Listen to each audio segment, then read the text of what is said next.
ভেতরে খেলছেন হামজা চৌধুরী, বাইরে ফ্যানদের উন্মাদনা ছুঁয়ে ফেলেছে স্টেডিয়ামের গেট। কেউ কেউ গেট ভেঙে ঢোকারও চেষ্টা করছে।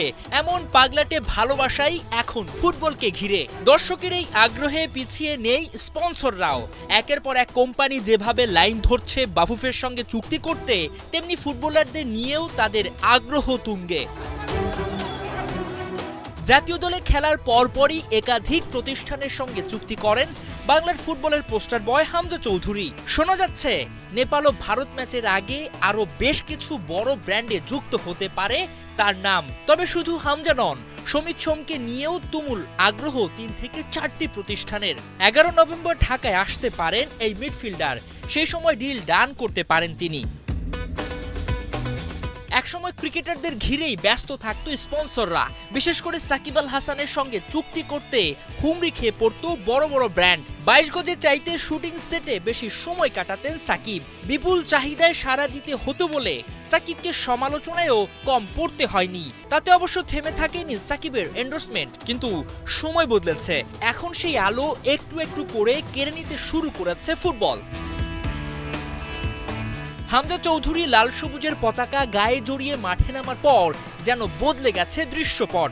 দেশের ফুটবলে যোগ হয়েছে নতুন রং, খুলেছে আয় ও সম্ভাবনার দরজা। বাংলাদেশ ফুটবল ফেডারেশনের আয়ের উৎস যেমন বেড়েছে, তেমনি বাড়ছে খেলোয়াড়দের ব্যক্তিগত আয়ও। একসময় কেবল জামাল ভুঁইয়াকে ঘিরে আগ্রহ দেখাতো কোম্পানিগুলো, এখন তালিকায় যুক্ত হচ্ছেন নতুন তারকারা।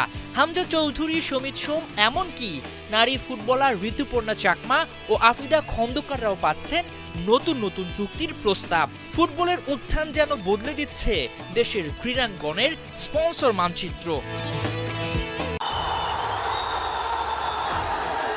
ভেতরে খেলছেন হামজা চৌধুরী, বাইরে ফ্যানদের উন্মাদনা ছুঁয়ে ফেলেছে স্টেডিয়ামের গেট। কেউ কেউ গেট ভেঙে ঢোকারও চেষ্টা করছে।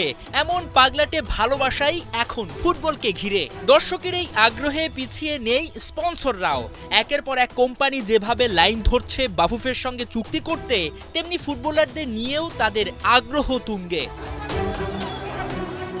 জাতীয় দলে খেলার পরপরই একাধিক প্রতিষ্ঠানের সঙ্গে চুক্তি করেন বাংলার ফুটবলের পোস্টার বয় হামজা চৌধুরী। শোনা যাচ্ছে নেপাল ও ভারত ম্যাচের আগে আরো বেশ কিছু বড় ব্র্যান্ডে যুক্ত হতে পারে তার নাম। তবে শুধু হামজা নন, সমিত সোমকে নিয়েও তুমুল আগ্রহ ৩ থেকে ৪টি প্রতিষ্ঠানের। ১১ নভেম্বর ঢাকায় আসতে পারেন এই মিডফিল্ডার। সেই সময় ডিল ডান করতে পারেন তিনি।